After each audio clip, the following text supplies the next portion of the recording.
I'm your host. My name's Angelica. I run a lifestyle magazine called About Time. So I basically go and just try avocado on toast for a living. Tonight is about physical well-being, and I'm very delighted that we've got some amazing experts and speakers coming in. So without further ado, I would like to introduce you to Sally Lovett, who is the founder of Stretching in the City, who is going to be talking to you about taking a 360 approach to physical well-being at work and how to do it holistically. So take it away. We also got the memo on the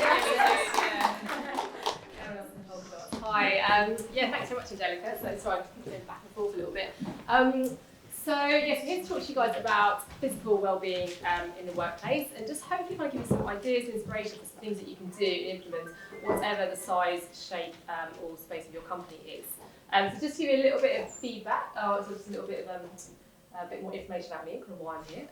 So I founded Stretching City in 2010. So we started off mainly just doing corporate yoga and Pilates, so I was kind of living around here and like cycling around, teaching yoga classes, and it kind of just organically grew from there really. So as the whole definition of well-being and workplace well-being grew, so did our offering. So I started to handpick a team of teachers that we then took on to work with us, and it grew from offering yoga, Pilates to like nutrition, mindfulness meditation, coaching workshops, mental health workshops, and we now work with over 100 teachers who will work with us on an ad hoc basis, and we work with over about 300 clients, and we just set up in Manchester as well. So that's kind of where we are at the moment.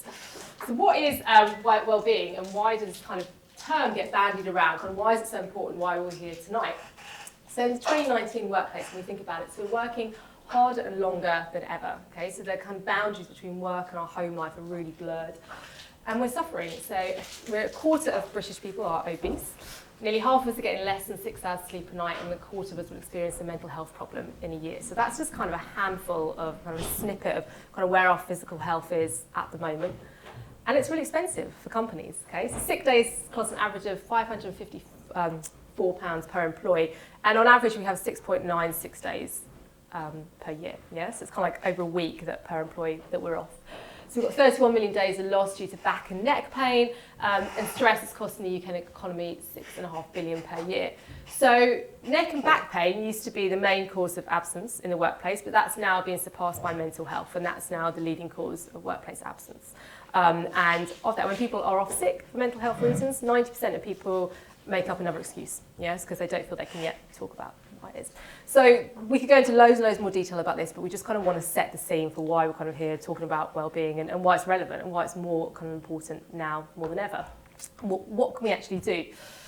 So when we talk about well-being, we take a 360-degree approach. Okay, so it's not just broccoli and burpees, but it's this whole kind of holistic approach. So you can do all the yoga you want, you can drink all the green juice, but really if you're not addressing your physical, emotional, mental well-being, then you're not kind of as well as you can possibly be. And it's great to kind of see this evolving. So now, like the past year or so, like financial well-being has become a part of quite a few clients' strategy. And that might seem that it's kind of misaligned, but actually money worries are one of the highest causes of stress. And, you know, particularly some really interesting stats amongst millennials who say that money problems kind of make them feel physically ill or make them feel even more stressed and depressed. So it's all relevant, yeah? So kind of looking at this 360-degree approach.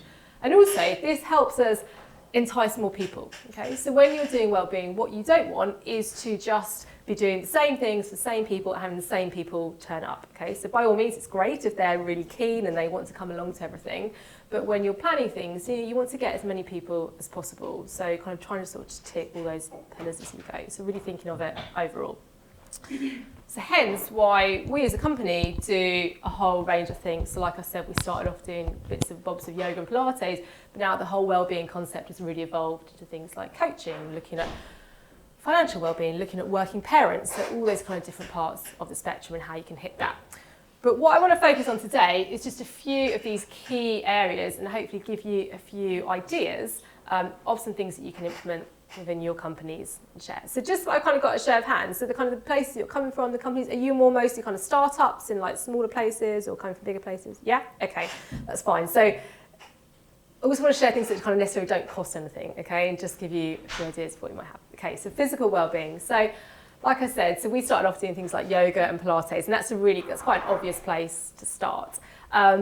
But what I also don't want to do myself out of a job here, in a lot of places, especially in London, you're probably going to find a few people who work with you who are yoga teachers. Is anyone here a yoga teacher? Or Yeah, there you go. Okay, so you could get a local yoga teacher in.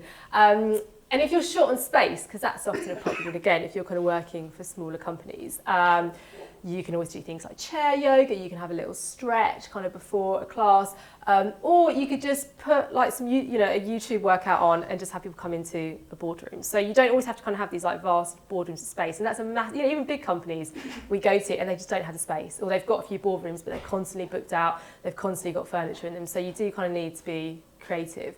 You can also do things like a running club, so you can have you can either have a kind of a keen runner or a PT within your workplace who might want to go out and lead people, or you can get a running coach who can suggest like a few routes, or who can take people kind of along with them. So there's ways that you can kind of be flexible around this. And generally just trying to encourage kind of more movement within your working day. So it's really obvious, but whether that's like a walking meeting, so just, especially where you guys are, just being able to kind of go around the park, just getting up and going to have a conversation rather than just totally being chained to our desks all the time. Yeah, so just kind of trying to bring movement in as much as you possibly can. Okay, but also thinking about when you're at your desk, kind of day to day. So for example, like posture clinics, that's a really useful thing to do because we're hunched over so much now, and like we said, that kind of neck and back pain is now kind of the second most common reason for people to be off work, and it's a real kind of growing problem. So whether you can get someone like an ergonomics expert in who can kind of make sure that you're all sitting right, setting yourself up, people who are working for you, do they need more screens, they need a special kind of chair, like things like that. It might seem like it's a bit over the top, but it's really important, it's occupational health when people are kind of working for you day in, day out. So it's not just about physically working up a sweat, but also making sure that people are kind of happy and comfortable within themselves whilst they're at work. And just bearing in mind that 20 million Brits are physically inactive, so just anything just to get more people moving. And studies and stats have also found that people who exercise 3 to 5 times a week, so kind of vigorous to intensively, their productivity levels increase by 17%. And also your sleep improves as well. So we'll talk about that in a minute. But sleep is kind of a massive epidemic amongst a lot of the people we go and talk to, and people that come up to us afterwards and tell us how much they're suffering. But yeah, 3 to 5 sessions of exercise a week can increase your sleep quality by 65%, and that's going to make us feel a lot more productive and kind of be on firing on all cylinders the next day. Okay, so moving on, our nutrition. Okay, so as we know, kind of food is definitely an indulgence and a pleasure, as we've been experiencing upstairs, but it's also your fuel as well. So what you eat kind of directly correlates to your mood and your cognitive performance. So like a bad decision at lunch can easily just derail your whole afternoon of how you're feeling. Yeah, and studies back that up as well. So what can you do with nutrition? So a lot of it comes down to education, and sometimes you just need a bit of inspiration. You don't feel like you just get stuck in a bit of a rut of just kind of eating the same things, and you feel like you're kind of a bit sparse on ideas.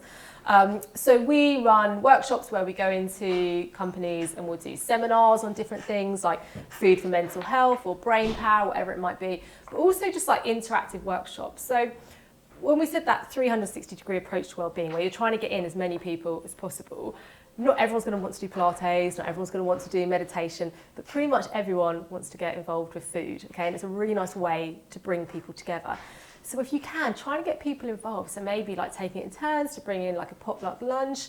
We have chefs who come in and they'll help you make like raw chocolates or energy balls or like Vietnamese paper rolls. So just so that it's sociable. So there was a recent stat, came out last week I think, about how eating alone regularly can really contribute to loneliness. Because it's actually quite sad sometimes, isn't it? If you just feel like you're just eating your meals by yourself, it can easily make you a bit, it's fine now and again. But any opportunities where you can just bring people together. And especially for smaller companies who don't have a massive budget for wellbeing, do you have a budget for social things? Yeah, because often there's a bit of a budget, isn't there, for like pub money. So can you use that, and can you instead maybe just do like a bigger cardo shop, or it doesn't have to be big, just do a cardo shop, get in loads of nice tasty healthy bits for lunch, and then have a staff lunch. But the rule is that no one's allowed to take their plate up and go back to their desk, okay? Like you all have to sit down and have a conversation and talk to your colleagues. So just think of nutrition as kind of fuel, but also a way that food can connect people. So education is a big one. Providing good, healthy food. So we all know about the fruit bowl and reception, but I think that's been around for about 20 years. So making it more, like I say, do a nice cardo shop, get some new brands in, like these guys, just open people's eyes. Like we ran retreats for years, and people would be having like the healthy food the chefs made, and they'd be like, oh my God, how did you make this? And you just say, oh, it's just a bit of like chickpeas and beetroot, and you make a beetroot hummus, you know. And some of it's so simple, it's just education, and that empowers people. And I love it when people get really excited and they're emailing for recipes, or they say, oh, I made this. What we sometimes do is look at where people are and just say, okay, go to like that local Sainsbury's on a Monday, go and get a bag of salad, tins of tuna, sardines, whatever, and we'll give people just a bit of inspiration to make a healthy lunch, or show you how to make a really healthy dressing, which can make it a lot more exciting to if you're having salad, things like that. Yeah, so educating people. Also within nutrition, kind of benchmarking where you are. Okay, so if I said to you like, oh, how healthy are you? You know, it's quite a sort of random concept, which isn't quite very easily measured, which is interesting when we're talking about well-being in the workplace. So something that we really implore and encourage people to do is to do one-on-one health checks.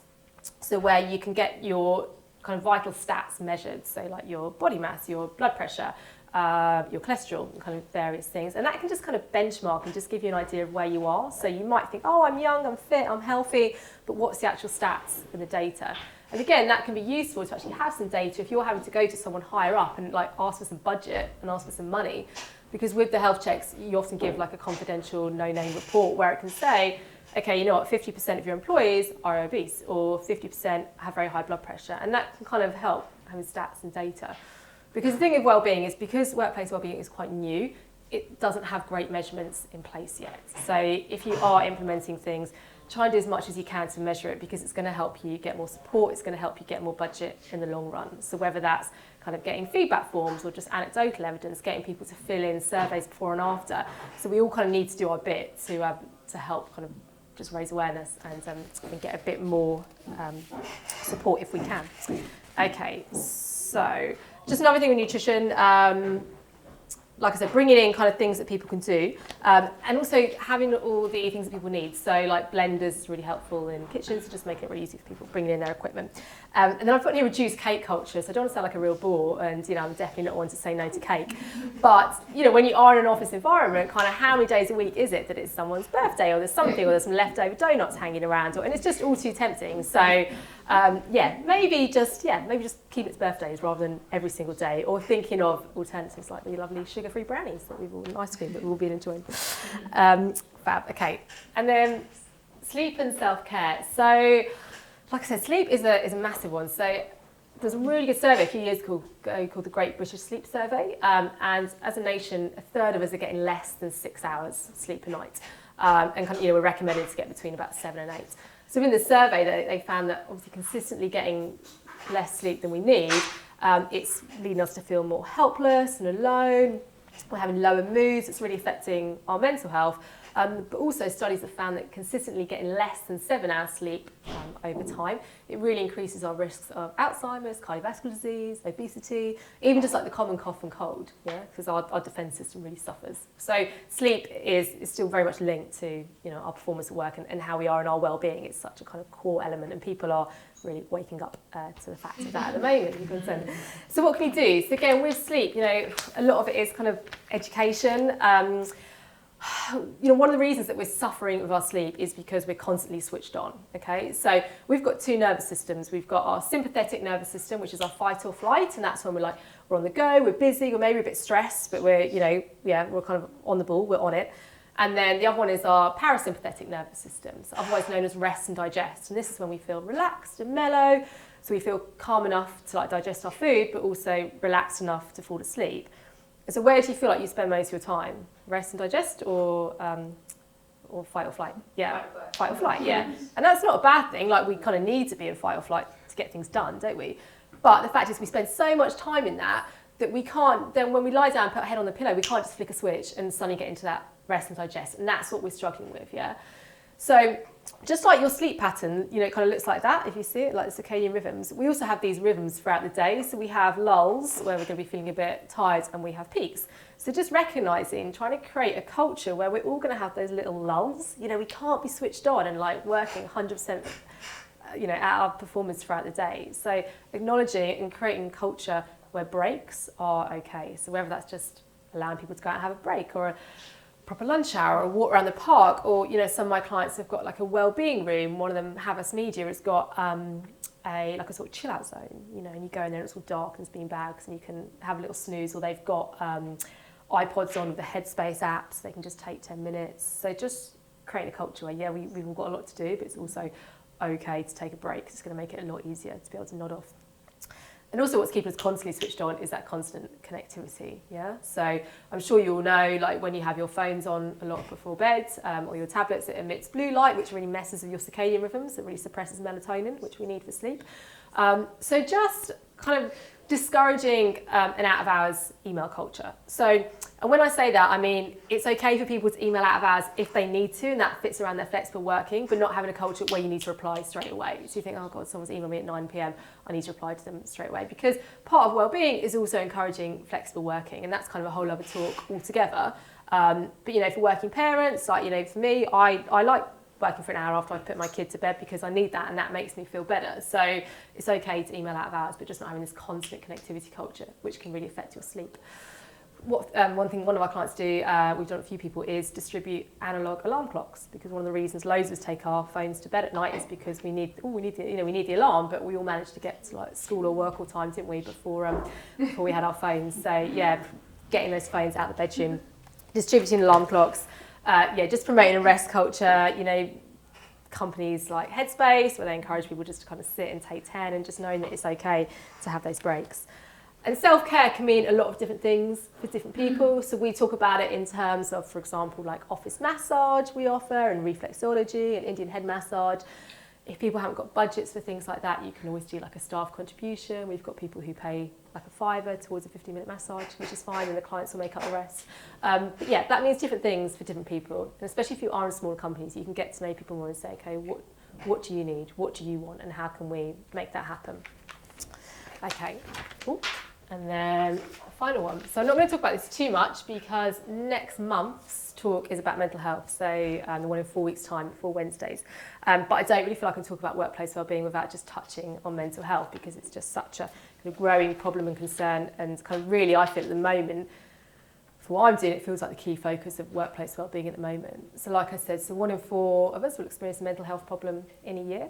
The main cause of being off work is stress. And of the people who are off work, 90% of people can't tell people. They make up another reason, yeah? So bearing that stat in mind, the best thing you can do for mental health amongst your workplace is just encourage a culture of openness and talking and sharing, yeah? And what companies are finding is that if people in senior levels of management share their stories, or they make it okay to talk about well-being or mental health, and that really filters in to the rest of the company. So obviously, I'm not saying everyone's got to kind of share their life stories and only what they're comfortable with, but they find that's really effective. And just sharing real stories. So like something we do at the moment is we've got a thing called Speaker's Corner, where people just share their real life stories, because personally I found that recently it's been a lot more moving than necessarily having like a training manual as such. Also, just something to bear in mind that it hasn't gone through yet, but it's looking like legislation might be that by 2020, or maybe a bit later because of Brexit, every company will need a percentage of people who are mental health first aid trained. Yeah, so just like a company has to have a number of physical first health trained, like you've got a nosebleed or something, you have to be mental health first aid trained, and you kind of wear a green lanyard, and it means that somebody can come to you and talk to you. So it's not going to happen yet, but when it does happen, there's going to be a big flurry. So just something to bear in mind to maybe get yourself organised with before. So mental health is really just encouraging people to talk and come along to next month's session to talk about it in more detail. So just a few tips before we finish, just to talk about how to actually go about implementing it. So you've got a few ideas that you might want to implement, however kind of big or small they are. And this is just a few suggestions. So first of all, kind of promoting them. Again, it kind of depends on the size of the company. We're just trying to create a little bit of buzz around it. So trying to get people to want to come along, to get them talking about it. Some companies might have like a launch day or a launch week to kind of get things going. Use your internal comms, like I said, get your senior team members on board, so get them behind it. Who is it, like Deloitte, they have their workshops sponsored by a senior person, so they might, they'll show up, they'll be the face of it, they'll kind of introduce it, and that's the way they get this buy-in.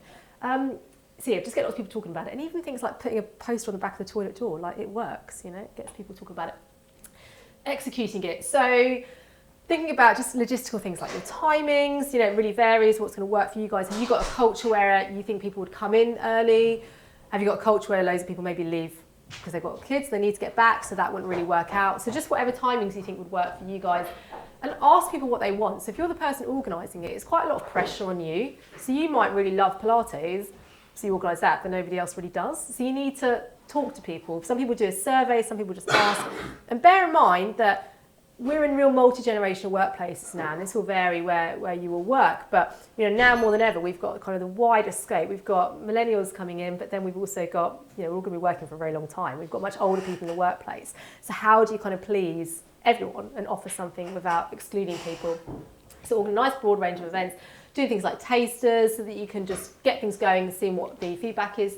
And then, like I said, analysing it. So just trying to get as much feedback as you can throughout, and including it in things like people's performance reviews. So when you're sitting down with them talking about work, include well-being into that. So the only way for well-being to really work in the workplace is that it's got to become part of organisational change. Yeah, it's got to become part of the culture. If it's something that always sits separately, then it's never really going to gain momentum and people are never really going to get on board. So it needs to be ingrained. So it's about how you can include that into your whole company culture. So including it in personal reviews and performance reviews and things like that. Okay, fab.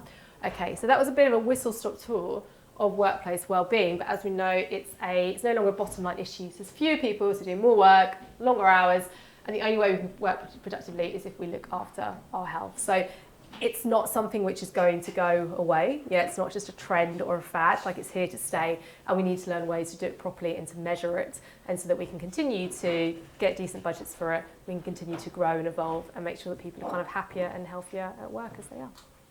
Super. All right, thank you.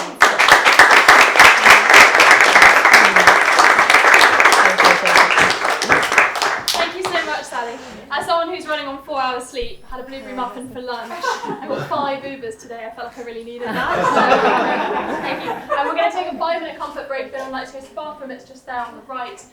It's unisex, so don't always ask. And then we're going to come back and have a chat with our panellists. Awesome. Cool. Thank you.